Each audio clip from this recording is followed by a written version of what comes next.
What's up guys, and welcome back to my channel. I am Jacqueline Girling and I am so excited to be back and doing videos. I've been on a long break because I was studying for a very hard exam, so I am officially back. I am going to be doing videos every Friday. Today's video is about combating oily skin. Let me tell you, I have had a long battle with oily skin.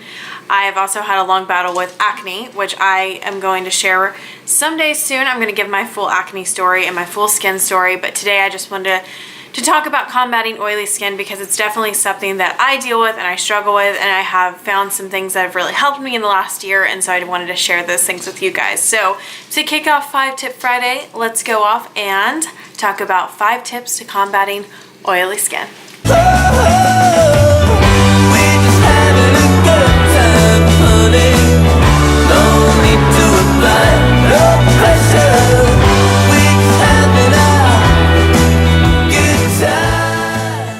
So my first tip today is going to be use a cleanser that does not strip your skin, but it's meant for oily skin. This took me a while to figure out. I would always just use cleansers that weren't necessarily meant for people with oily skin. You don't want to have a cleanser that is basically pulling all of your oils out, and I found that for a long time I thought that was what needed to happen. I needed all of the oils off my skin. I needed it to pull out everything in my pores.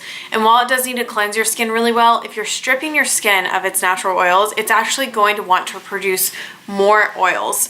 So what's happening is it's overproducing, and it's actually making you more oily in the process. So make sure you're using a cleanser that is really good for oily skin, but also is really good for cleansing. So product that I found is Cetaphil Pro DermaControl Oil Removing Foam Wash. It is a fantastic product. I have used it for a couple years now, honestly. I will link it down below, but I have actually used retinoids a lot. If you haven't used a retinoid before, it's like a really strong medicine for acne, and it stripped your skin. So I needed something that was going to be a simple cleanser, and Cetaphil had that product. So I really recommend this. It doesn't strip my skin. It doesn't make me overly dry, but it definitely gives me that clean feeling that I'm wanting. That feeling that after a really long day of wearing makeup and just having your skin feel oily, you want something to really cleanse you and really make you feel good. So I use this, and I also use this in conjunction with the Clinique Sonic Brush. So definitely recommend this product. Find yourself a cleanser that doesn't strip you but cleanses you. So my second tip for combating oily skin is going to be to moisturize. I cannot emphasize this enough. Forever I thought, I don't need to moisturize, I have too much oil on my skin. I can't tell you enough how that is not true. You need to moisturize your skin, maybe not in the same way that someone with dry skin would moisturize their skin, but you need to moisturize your skin. You need to be giving your skin the moisture it wants, because what it's trying to tell you is that it doesn't have enough moisture, and therefore it's overproducing oils. So I actually found the moisturizer that goes along with this cleanser is fantastic. And this moisturizer is called Oil Control Moisturizer for Acne Prone Skin. So as you can tell, it's hitting all of the areas that I have skin issues with. And so it's with my acne prone skin and my oily skin. So find a moisturizer, something like this. It's simple. It's going to be for oily skin, but at the same time, it's going to give you moisture, because I can't tell you enough, you need the moisture. Once I started using moisturizer, it changed my life. I had to do it. So I highly recommend this product, but if you don't want to use Cetaphil necessarily, just find something, because moisturizer is so important even with oily skin. The third tip is going to be drink water. I know it sounds crazy. It's like, well, how is that really going to help oily skin? But actually, it's part of the hydration process. So drink water. I have noticed when I'm actually staying on top of myself drinking water and actually keeping up with my hydration, I've noticed my skin is less oily. And I think it all just goes back to the body feeling hydrated and not overproducing the oils. So drink water. That is my third tip. It's a very important tip. When I'm not doing it, I see difference. It is what it is. Drink water. My fourth tip for today is going to be to use Makeup Forever's Step 1 Skin Equalizer Base Mattifying Primer. Okay, this stuff, you guys, it has changed my oily skin life. I cannot even begin to tell you. I wear full coverage, I wear a lot of makeup, and this stuff has changed my life. So every single morning I wash my face with the Cetaphil cleanser. I put on the moisturizer. And then right after the moisturizer is done drying, I put on this Step 1 Base Mattifying Primer. my gosh, it has honestly extended the life of my makeup. It has made me not feel gross and oily throughout the day. Maybe towards the end of the day I'm feeling a little bit oily. There's no way to take away all the oils, let's be honest. If you have oily skin, there's not going to ever be a day when you don't have oily skin, or at least in my case there's not that I know of. But for this, say I get up at 8 a.m. I'm already feeling oily by like 10 or 11. I won't feel oily until like 2 or 3 p.m., which has extended it many hours. And for someone with oily skin, as you guys would probably know because you're watching this video, that's a big deal. So I can't recommend this product enough.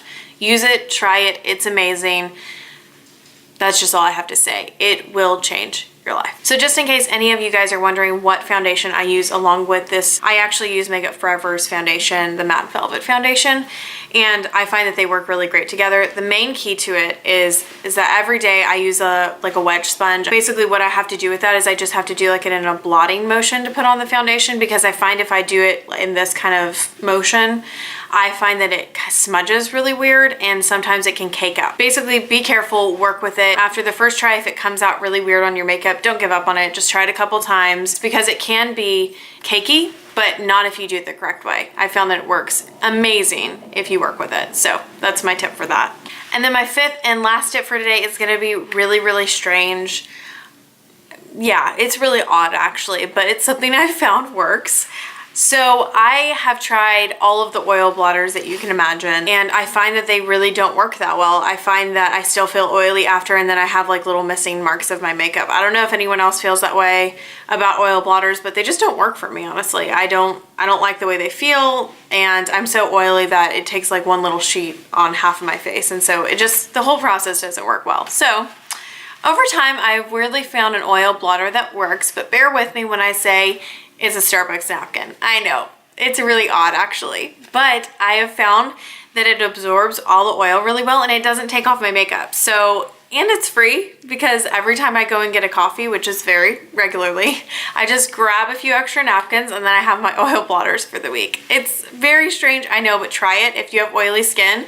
I actually think you'll find it works pretty well, and I'll just like blot like that. I know, strange, but I'll blot my skin with it and I feel actually really refreshed afterwards, because it actually feels like it just took away all the excess oils.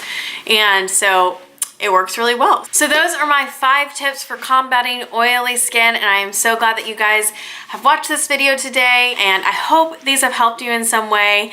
Feel free to comment down below if you have any tips that you found work, because I'm always on an oily skin journey. I know if you're watching this video, you probably are too. So feel free to comment down below.